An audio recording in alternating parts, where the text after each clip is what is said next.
ప్రయాసపడి భారము మోసుకొనుచున్న సమస్త జనులారా నా యుద్ధకు రండి, నేను మీకు విశ్రాంతి కలుగజేతును. మత్తయి 11:28. అందరూ బాగానే ఉన్నారు, నాకే ఎందుకిన్ని కష్టాలు బాధలు అని ప్రతి ఒక్కరూ అనుకోవడం సహజం. విచిత్రమేమిటంటే ప్రతి ఒక్కరూ ఎంతసేపటికి తనకంటే గొప్పగా బ్రతికేవాడిని చూసి ఏడుస్తుంటాడే తప్ప తనకంటే పేదరికంలో ఉన్నవాడిని చూసి ఈ స్థితిలో లేనందుకు సంతోషించరు. అందుకే ఎన్ని ఉన్నా జీవితంలో ఏడుపు మాత్రం పోదు. పోని దేవుని దగ్గరకు వెళ్తే కష్టాలు తీరిపోతాయని నమ్మరు. ఎన్నో కష్టాలు బాధలతో జీవితమంతా భారంగానే బ్రతుకును ఈడ్చుకుంటూ వెళ్తున్నారు.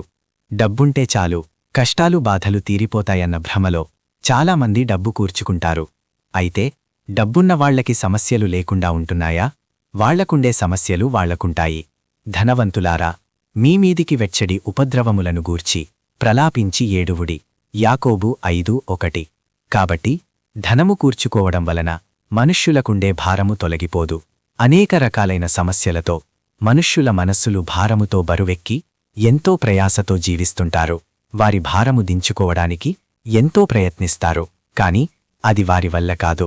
ఒక మంగలి షాప్లో గడ్డం చేయించుకుంటున్న వ్యక్తితో దేవుడు లేడండి, ఉంటే మనుష్యులకిన్ని కష్టాలు బాధలెందుకుంటాయి అని అంటాడు ఆ షాపతను. అతను గడ్డం చేయించుకుని బయటకు వెళ్ళి వెంటనే లోపలికి వచ్చి ఈ ఊర్లో మంగలివాళ్లే లేరు అని చెప్తాడు. అదేంటి అలా అంటారు, నేను ఉన్నాను కదా అని అంటాడు ఆ షాపతను. ఉంటే బయట చాలామంది గడ్డం పెంచుకుని ఎందుకు తిరుగుతారు అని ఆ వ్యక్తి ఆ షాపతనితో అంటాడు. అప్పుడు ఆ షాపతను, వాళ్లు వచ్చి గడ్డం చేయించుకోకపోతే మేమేం చేస్తాము అని అంటాడు. అప్పుడు అతను, మనం కూడా దేవుని దగ్గరకు వెళ్ళకపోతే దేవుడు కూడా ఏమీ చెయ్యలేడు.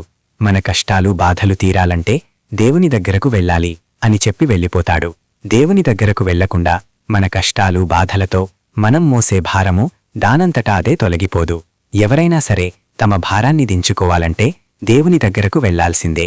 మన భారాన్ని గోటితో తీసేయడానికి దేవుడు సిద్ధంగా ఉన్నప్పటికీ దేవుని మీద నమ్మకం లేక మనమే గుడ్డలితో మన భారాన్ని తీసేసుకోవడానికి చాలా కష్టపడుతుంటాము. నీ భారము యెహోవా మీద మోపుము, ఆయనే నిన్ను ఆదుకొనును. కీర్తనలు 55:22 అని వ్రాయబడిన వాక్యము చాలామంది క్రైస్తవులకి తెలిసినప్పటికీ ఆ వాక్యాన్ని చక్కగా ఫ్రేము చేయించి ఇంట్లో గోడకి తగిలించి అలంకారప్రాయంగా ఉంచుతారే తప్ప వాక్య ప్రకారం తమ భారాన్ని దేవుని మీద వేయడానికి సిద్ధంగా ఉండరు. కాబట్టి నీవు ప్రయాసతో మోసే నీ భారము తొలగించుకొని నీవు విశ్రాంతిగా ఉండాలంటే దేవుని దగ్గరకు వెళ్లి వేడుకోవాలి. అందుకు నీవు సిద్ధమా? ప్రభువా, ఈ లోకంలో భారముతో ప్రయాసపడుతున్న మాకు విశ్రాంతి దయచేసే, నీ దగ్గరకు వచ్చునట్లు మాకు కృప దయచేయమని యేసయ్య నామమున అడుగుతున్నాము తండ్రి. ఆమెన్.